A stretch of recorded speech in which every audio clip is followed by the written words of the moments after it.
Hi, everybody. We're just getting that sound check out of the way.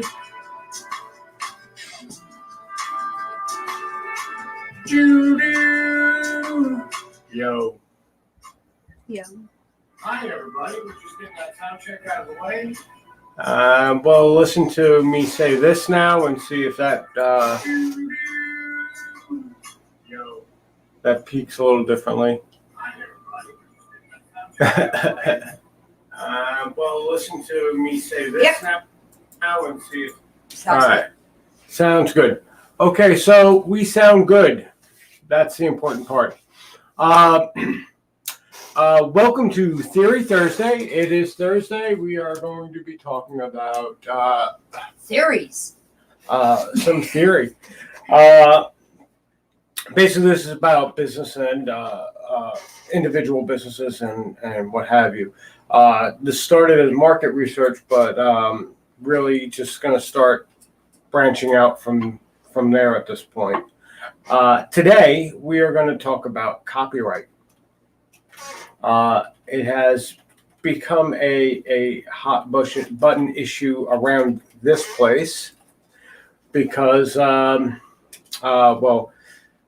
lot of the music tracks I use for intros, outros, and whatnot were coming under fire for copyright. And, with the Bard and Broad, someone tried to claim that me going over a written piece from somebody else was a copyright violation, and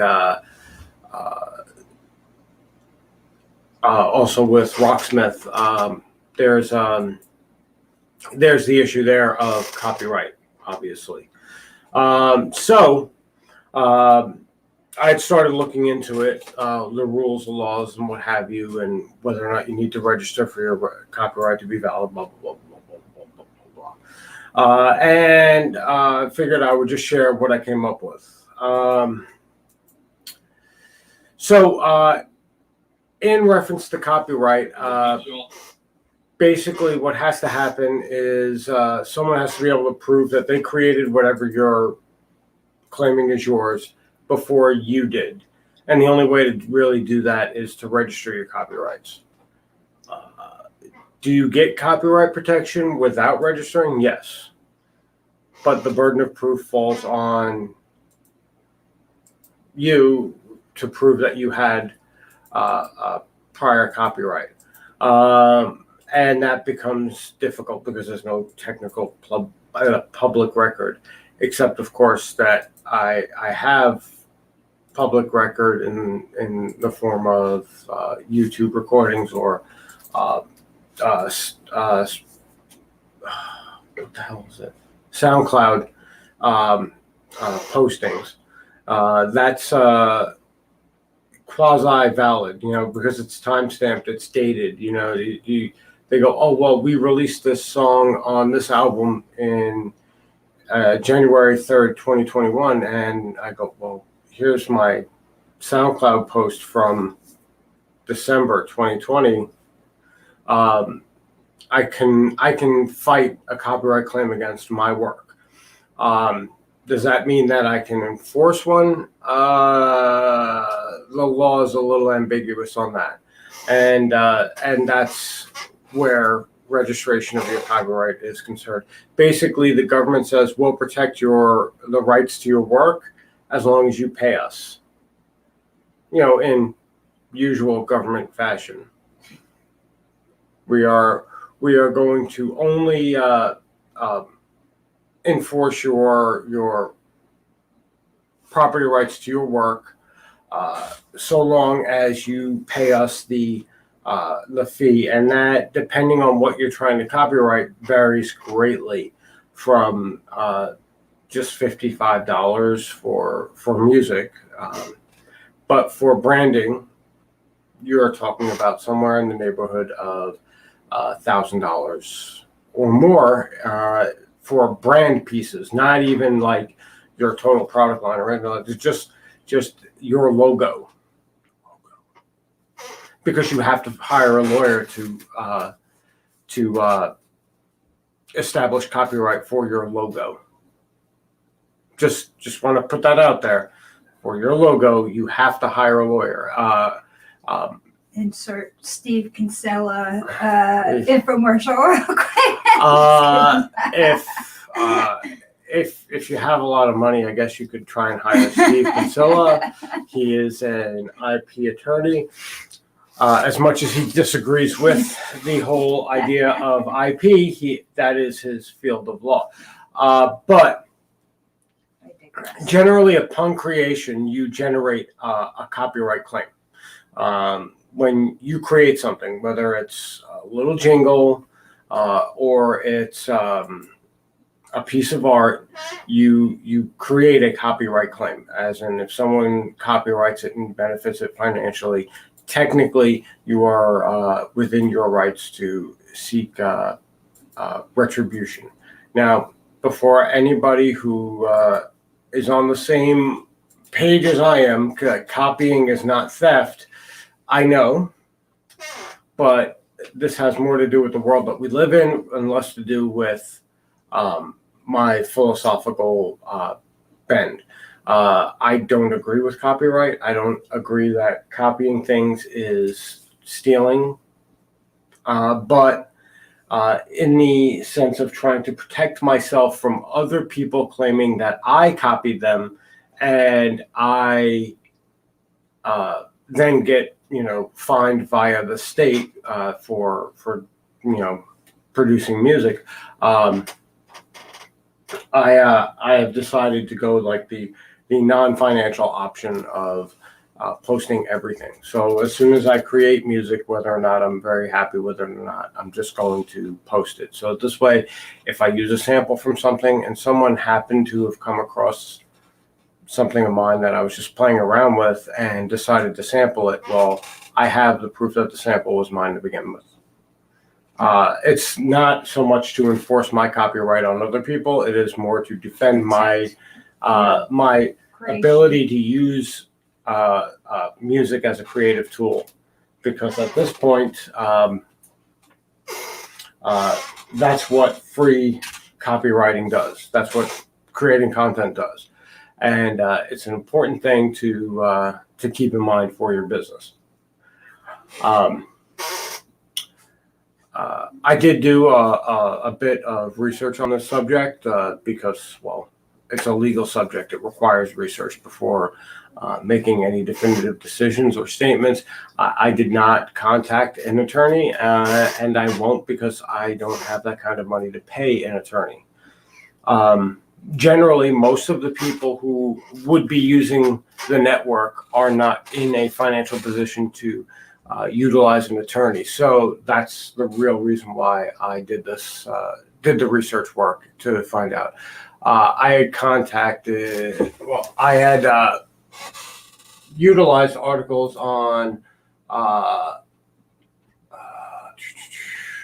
whose site is this? J. Berg Wilk, attorney at law. There was another one.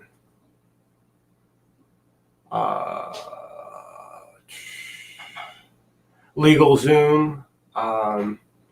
I had looked at the copyright.gov page.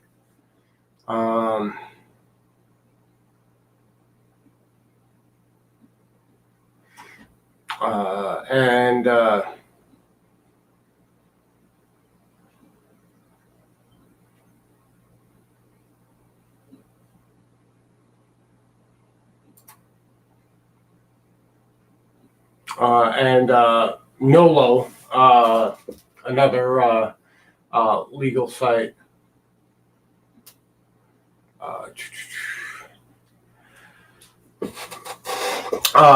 Talks about unregistered trademarks. And here, I'm going to just put this website in the stream so that for posterity, if anyone needs it, they will be able to utilize it. Basically, they discuss the utility of unregistered trademarks.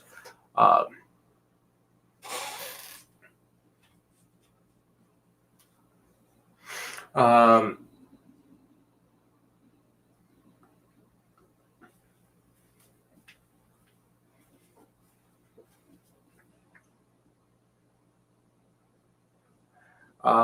so basically, unregistered trademark protections will protect things like your brand, protect things like your creations. However,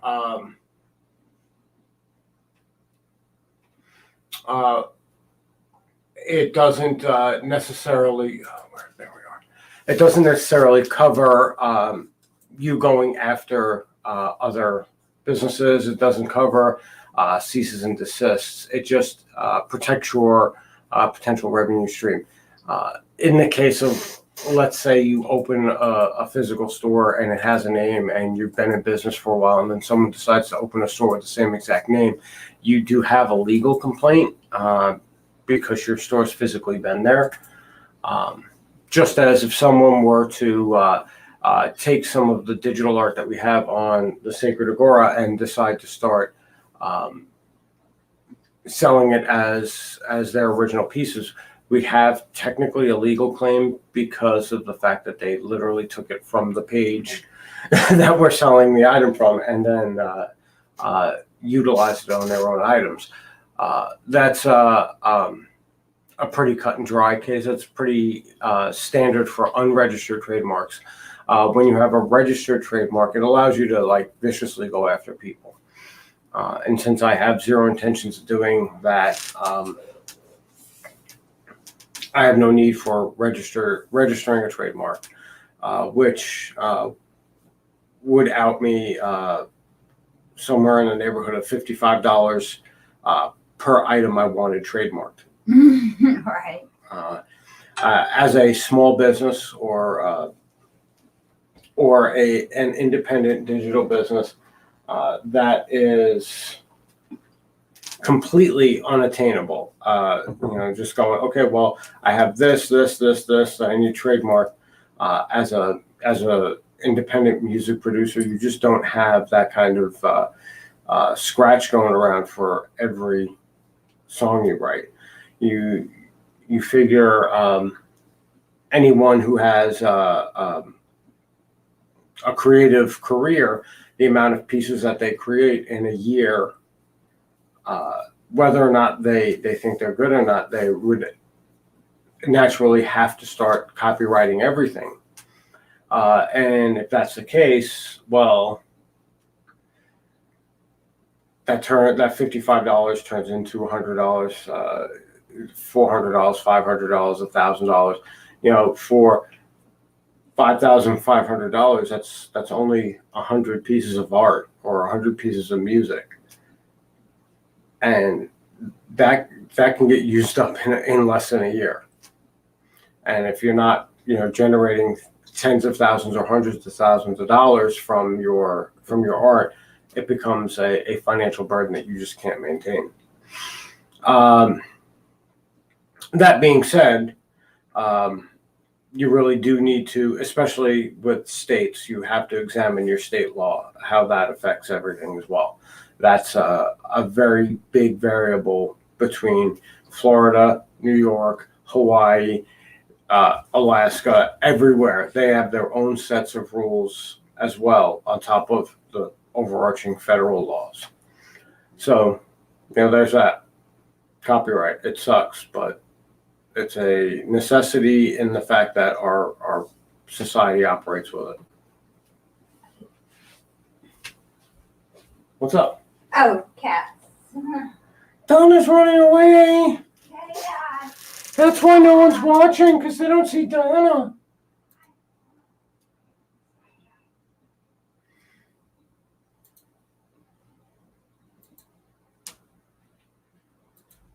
Somebody decided they's gonna try to clear off the dresser of my medicines.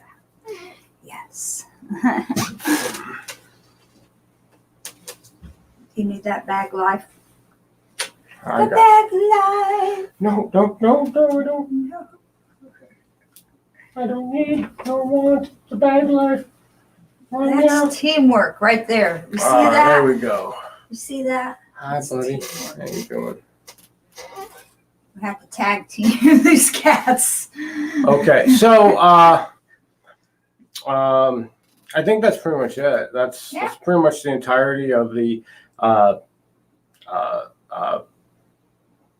presentation about copyright. I mean, I've gone into registered trademarks as opposed to unregistered trademarks, registered copyrights as opposed to unregistered copyrights, the difference between the rights. I mean, technically, there's also the claim that you seem much more professional when you have paid copyright, but that's more of a gating business to the rich, really. And I'm not rich. If you're rich, congratulations. You can pay to have the additional protections of legal force involved in copyright, copywriting your material. But I am not financially well off enough to throw money at the government that already steals enough money from me already. So there you go.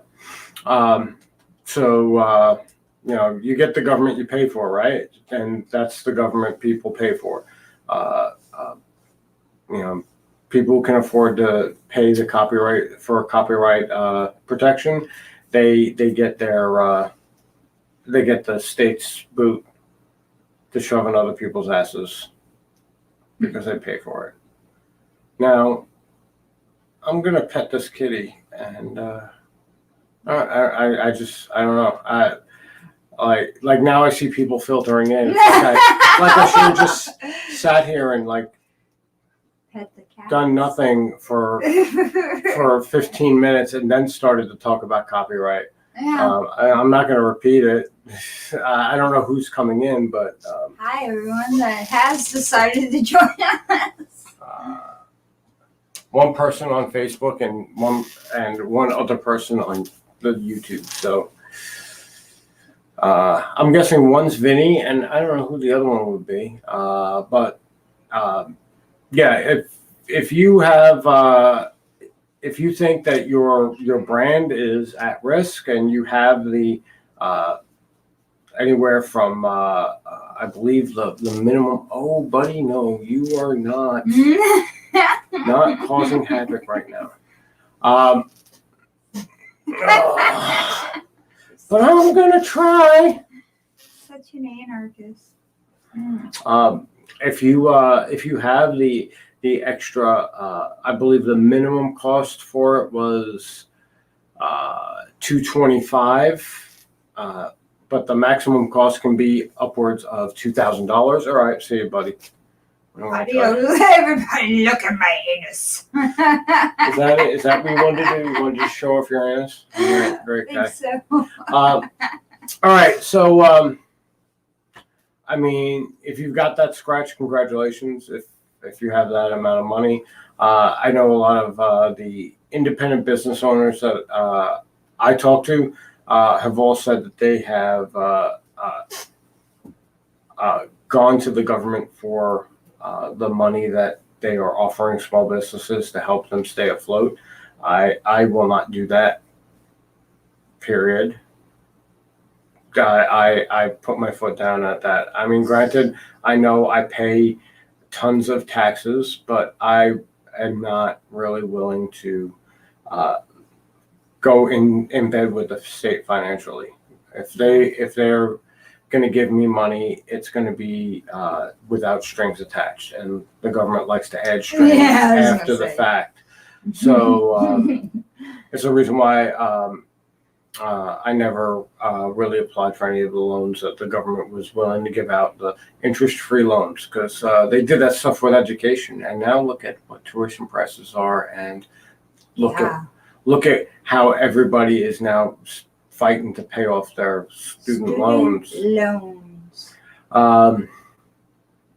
But as always, you know, you do you, boo boo. If you've got the cheddar, I guess, you know, enjoy the cheese. But from this point of view, especially like the stuff with the Bard and Broad, with the Rocksmith stuff, I have copyright blocks on some of the stuff, and have had to alter the videos to make it so that they would still be playable on YouTube.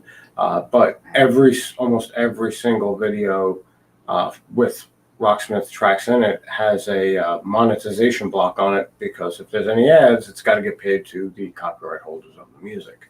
I don't mind that. They wrote the music, fuck them, they can get paid for it.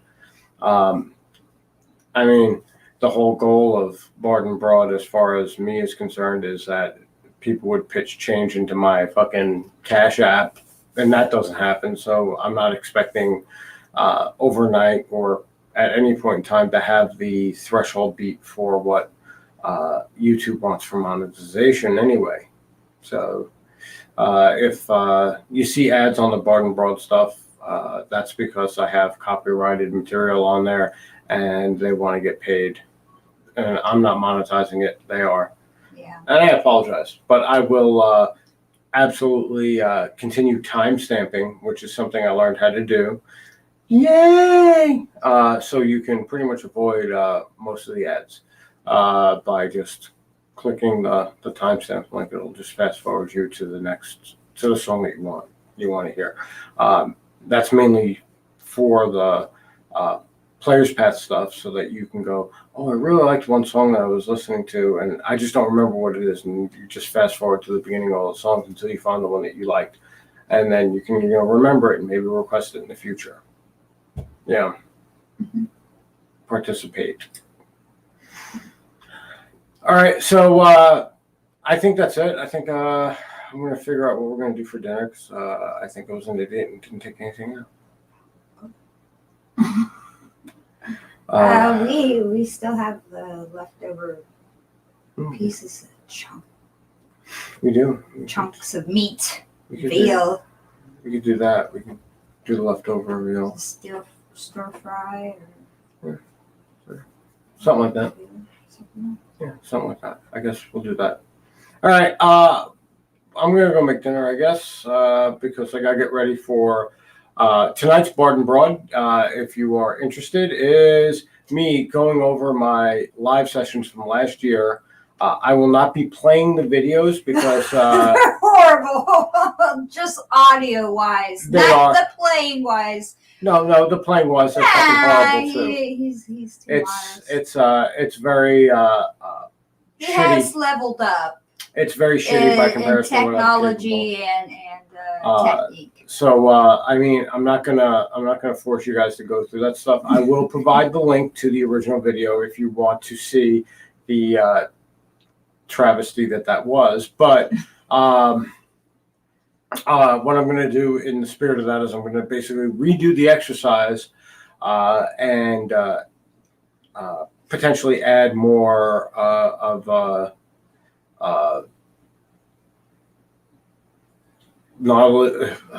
How do I put Polished it? sound, or Well, more polished sound, but add a little more knowledge behind what I'm doing. embellish it. Yeah, embellish it would be a good term. So it's a couple months ago I was talking about potentially doing like a lesson, quote unquote, from ILMT to Bard and Broad, basically talking about what I'm doing, why I'm doing it, how I'm doing it, and then showing. Instead, I'm going to go over these things, and I'm basically going to repeat what I was doing. However, instead of it being more like a lesson format, I'm just going to talk about, what goes through my head while I'm trying to complete whatever exercise I'm doing. So if you're interested in that, there you go. There's that. That's 8:00 tonight. 8 o'clock tonight. Was that scary? Not really. All right. So I guess we will catch you guys later. Also, don't forget to enjoy the Sacred Agora. Go buy my shit. Pick up merch. original art from Van Meter Design Studios, and other fun gift ideas. All right, bye everybody.